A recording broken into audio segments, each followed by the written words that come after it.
talk about how you can use third-party apps with Class VR to be able to do all that. Without further ado, over to you, Mark. Make sure I unmute first. Thank you. Thanks so much, Sarah. Welcome to our session this afternoon. Thanks so much for joining us. It's a little bit later over here in Queensland, but it's great that you are joining us this afternoon.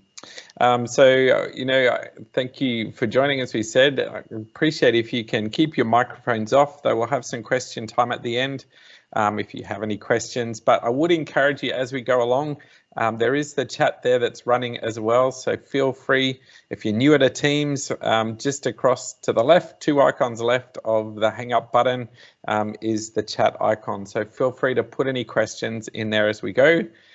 Sarah will be able to answer them all for you. But yeah, I'll try and answer those as we go along. So as Sarah said, I work at Emmanuel College. It's a prep to year 12 school on the Gold Coast of about 1,600 students. And yeah, I love my role there as the head of e-learning. So I get to go in and teach lots of classes and work with the students and teachers to try and help increase that use of technology and innovation in the classroom. We are recording our session today as well, so Sarah will send out a link to that recording once our session's finished later tonight, so that you can access if there's anything you'd like to go back over. Right, as Sarah said, I love that what I do can extend beyond the school as well, and we've been really thrilled to sort of partner with Class VR in things that we're doing.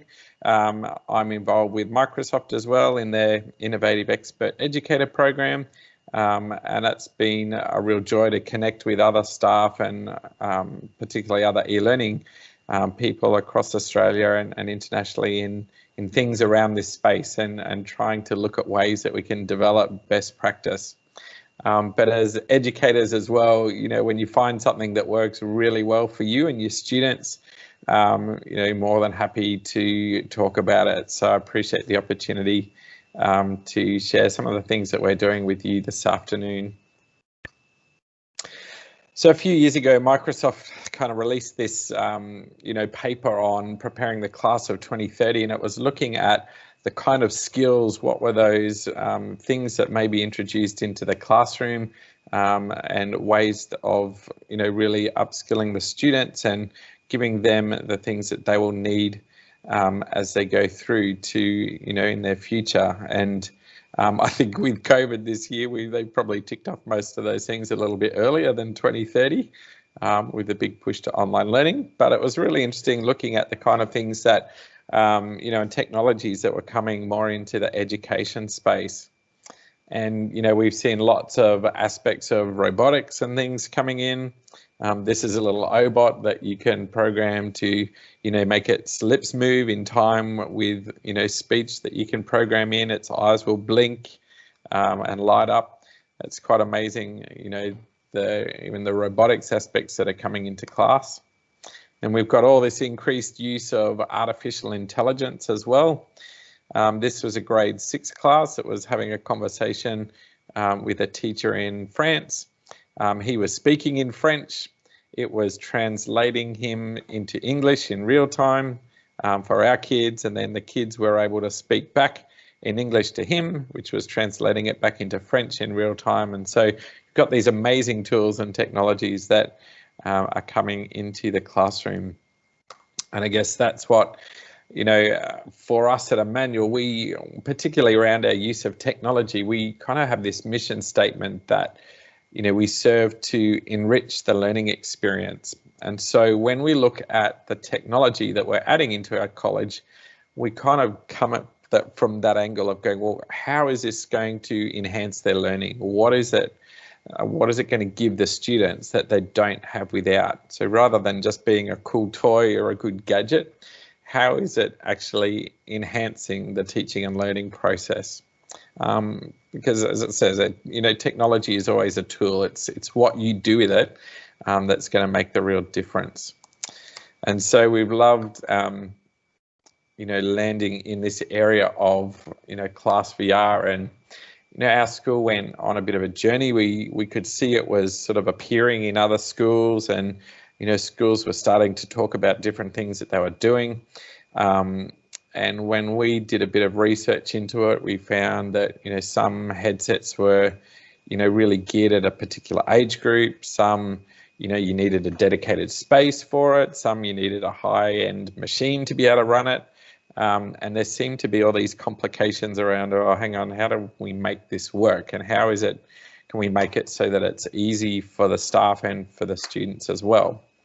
And so I happened to go to a little introductory session about Class VR, and as we looked at it and sort of chatted with a couple of guys back at school, we kind of found more and more we really liked what they were offering. So I want to show you a couple of things that we've been doing with it. So for us, we were looking at some of these aspects of it. It needed to be affordable as well. We wanted it to be easy. We wanted the ability for students to be able to be creators of the content. There are a lot of devices that are great for just viewing content, and viewing content is a great place to start. That's where we started as well. When we got the headsets, we thought, right, how do we just get watching some content? But there's a real power. It's like that next stage of when students can then be creators of the content. It really unlocks a whole lot of other opportunities for them. So we wanted it to suit across a range of year levels as well. These Class VR headsets are really encouraged to be a 6 to 8 minute kind of immersion in a topic, something used to start a lesson or to engage with a greater experience as a stimulus for writing, or it's not designed to be a 50-minute lesson with the headsets on. So we've used it from prep students right up to grade 12. We've used it with adults that have visited the college. It's been great. We wanted it to enhance the learning experience, and we wanted it to be really something that drove that excitement and engagement for students. And as you can see with this image of the girl holding the boy here, I love that. They were, it was a grade 3 class that was looking at solar systems. They were standing on the sun and looking at other planets in this little video clip, and the girl was kind of like, hold me, and it was just so lovely to see their excitement in engaging with it.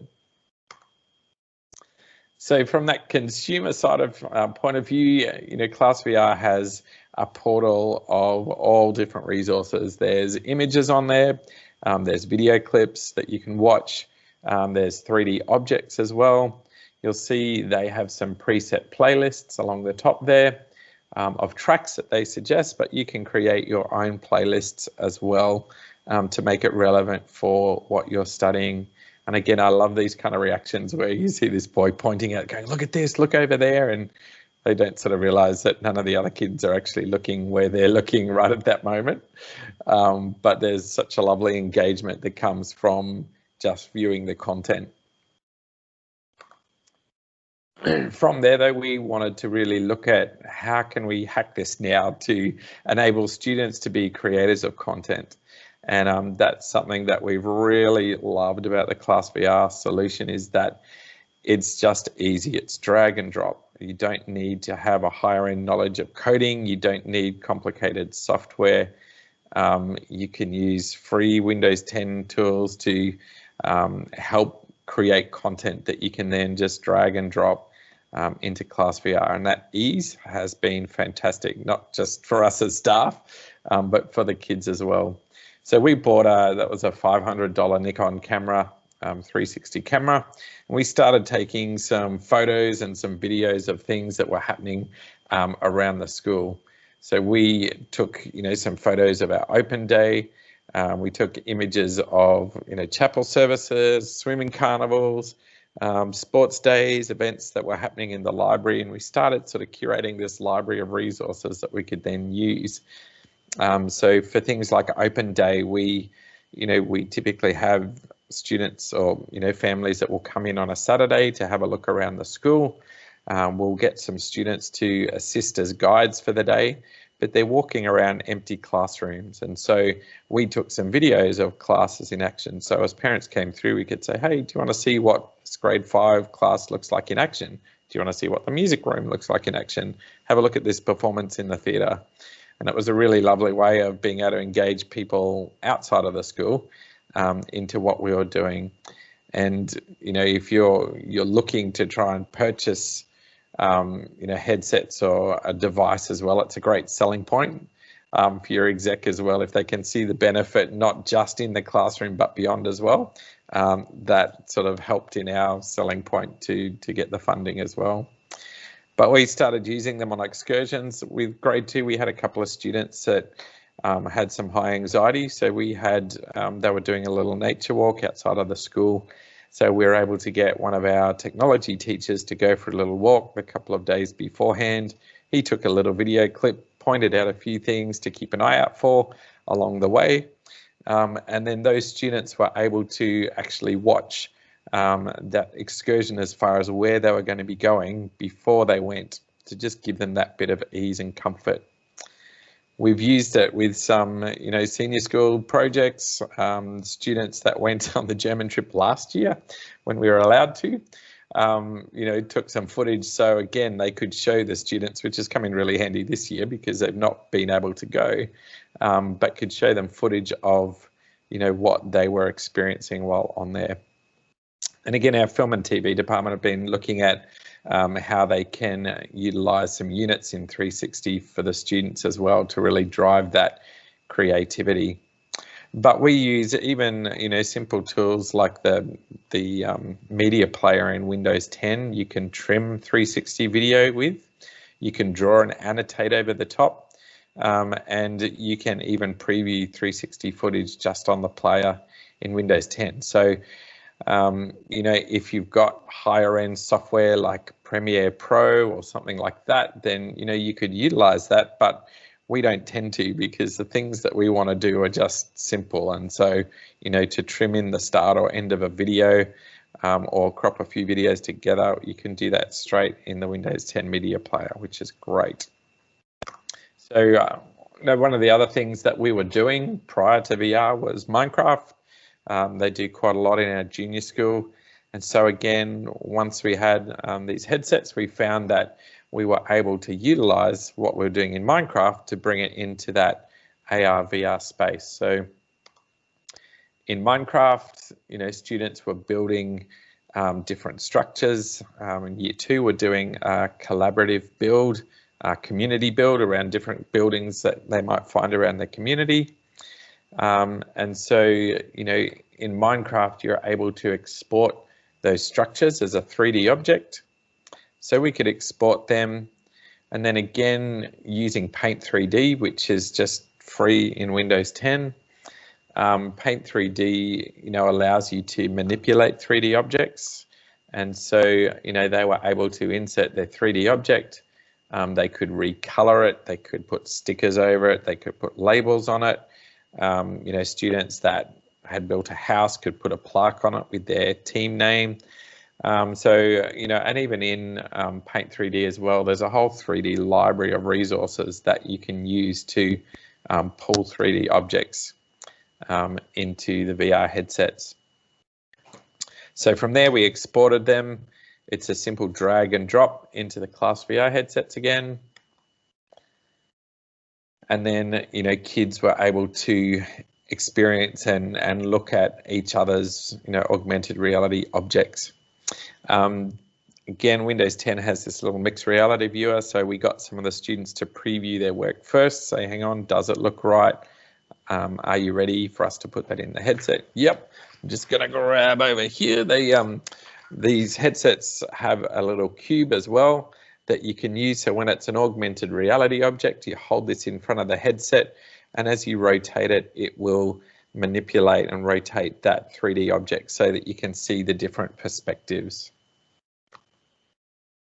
So this will give you a bit more of a picture of what that looked like. So we had these collaborative communities. Again, there's always a student that deems it very necessary to have a McDonald's in their community. So the students built a McDonald's as well. But again, we were able to export that. And as the kids were sort of bringing their cube closer, they could actually look in the windows of McDonald's and see what was built inside. But there were houses, there were, you know, shops, there were places of worship, there was all sorts of things that the kids loved being able to then share with their classmates in other classes as they kind of looked at these objects in augmented reality. Something else that we did that we wanted to really extend our, you know, upper primary with our grade 6 students, we did some choose your own adventure stories. So we took a piece of their story writing, they were doing just some creative writing. We said, all right, well, let's adapt your writing now and make it into a choose your own adventure story. So again, using this principle of a cube with 6 sides, we made a template in PowerPoint, which was just 6 slides. We made those slides to be square rather than that sort of widescreen. And then we got the students to go about writing their story, and I made a bit of a template for them that just helps spell out, you know, this is your introduction, this is choice 1, this is choice 1 ending, this is choice 2 ending. So from there, we saved those PowerPoint slides as images, and then we imported them into Paint 3D and basically stuck those images on a 3D cube in Paint 3D. Now, this sounds quite complicated. It's actually not too complicated. If you'd like to know more about it, just feel free to shoot me an email and I'm happy to send you our template and a bit more about how it works. I'm trying to talk a little bit fast, sorry, just to explain, but it is actually quite straightforward to do. So again, we just exported that cube from Paint 3D then, dropped it straight into the Class VR. To give you a little bit of an idea, the kids use the cubes then to manipulate that story. So here we had the title Lost in the Flood. So as we rotate the cube, they can rotate the story of what they're seeing in the headset. So again, there's the introduction to their story. They rotate down to continue the story. And then they have this option to rotate left or right. And again, they can rotate down to complete their story. You'll notice here, you know, this student used just some images from PowerPoint to just add a few images. A number of our students left their backgrounds with a bit of color but didn't put images. And once they were in Paint 3D, they added those images as 3D objects to give that bit more look like it's popping off the page. And I'll show you an example of this. And we found too that, you know, the students came up with all different ways of doing their story, but it was like, okay, you've got 6 slides, you need an introduction and ending, go for it. And it's amazing, you know, as teachers, you have one idea of how it's going to work, and then the kids come up with all these different ideas, so you just run with it. But this is one of our boys, Tommy, and again, he just went a bit nuts in Paint 3D, adding all these arrows and embellished images and things, but it looked fantastic once you put it in the headsets and could kind of read his story alongside with these great 3D objects. So it's amazing what the kids come up with. Again, that was just PowerPoint, Paint 3D, drop it into Class VR. Nice and easy. It's not high-end tools that you need to do, and that's what we love, because a lot of these tools are already familiar for the students, so it was really easy to just take that on and extend it then. And again, these are the kind of reactions you get that you just love, and we love taking photos of them, and the photos are great for social media because there's no faces, there's just lots of teeth. But no, it's great seeing their reactions. So again, as Sarah said, there's a number of different programs that are sort of linking in with Class VR now. CoSpaces is one of these. It's kind of similar, but not really, to Minecraft. It's an area where you can create worlds, you can create VR experiences, you know, games or walkthroughs. It does have a cost to it. For schools, there is a free version, but you're limited to only, you know, 1 or 2 worlds, which can be quite limiting. But again, you can create something in CoSpaces and then just link that into the viewer, and it can become a walkthrough immersive experience for the students. So again, with something like this example, you know, there's images that can have description of those images. It could be a virtual art show. There's endless things that you could do in there utilizing something like CoSpaces. There's another website, Thinglink, which again, they have a free version. There is a paid. I'm only using the free one at the moment. But in it, they have a wealth of content in there, but you can upload your own 360 images. So for this example, this was a photo of our library, and you're able to add little markers that have either text, or it can be a photo or video or audio to those segments. So you can create a bit of an interactive walkthrough experience that students can go and navigate at their own stage, you know, at their own time. So on the side of the headset, there's some little buttons that they can click to action those items. So again, here you might click on the link on the left and it tells you about, this is the fiction book section, this is about fiction books. So we're kind of playing with that, how we can utilize this to create, again, some of our own content for our students or for other events that are happening in the school. So again, Thinglink is another really great tool that integrates really nicely with ClassVR.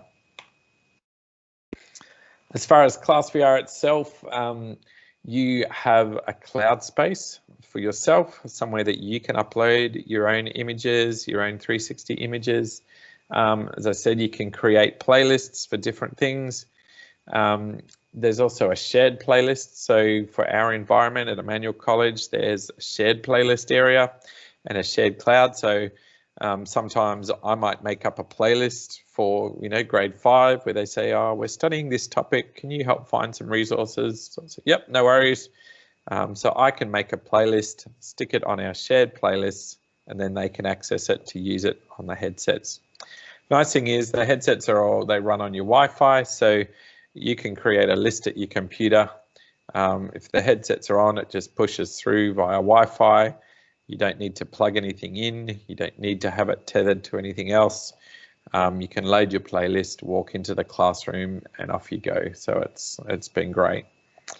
There's a community space as well, aside from, you know, ClassVR's own sort of library of resources. There's a community section as well where any ClassVR users around the world that are creating different playlists or different resources will upload content to there that you can access as well. So yeah, there's lots and lots of tools that you can use with them, which is great.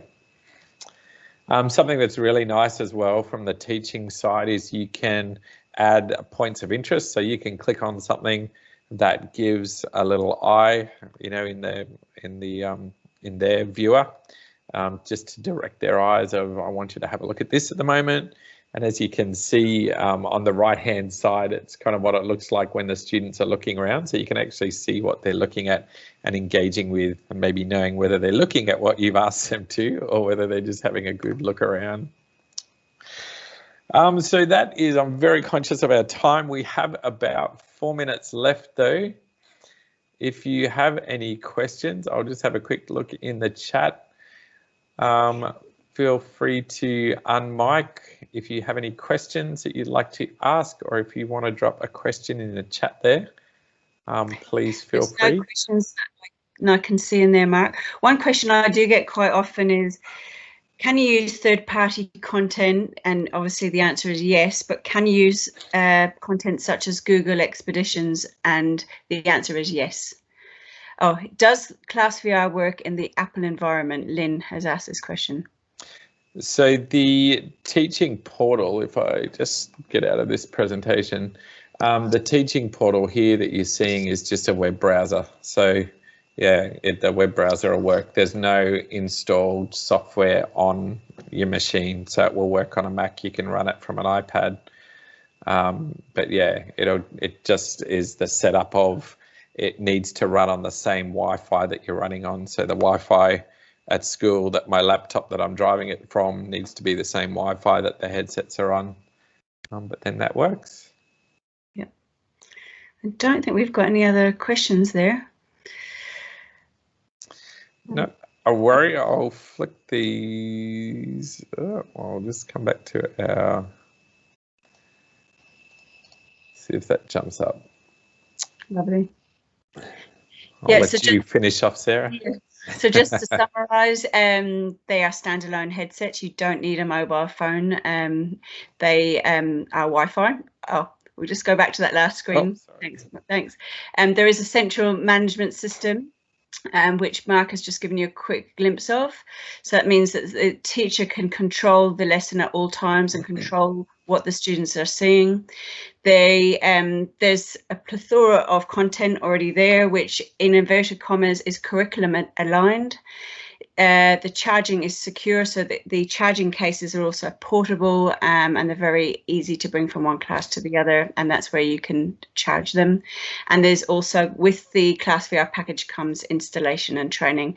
So after this, I'm going to send everybody a link to the this presentation so you can have it for your own reference, and there'll be also a link to inquire further should you or your school want to know anything more. So thank you very much, Mark. We really appreciate your time, and I know it's coming up like 6 o'clock your time, so I really do. That's a pleasure. Coming and doing this for us, and we're just delighted, and we love watching you. And if you're on Twitter, please follow Mark Savory. I think it's Savory_Mark. Is that right, or is it? Yeah, I think there we go. Yeah, Savory_Mark. Mark, yeah. Follow him, because not just with Class VR, just everything he's doing is amazing. So once again, Mark, thank you for everything. We really do appreciate it, and thank you everybody for your time this afternoon. And we'll be in touch.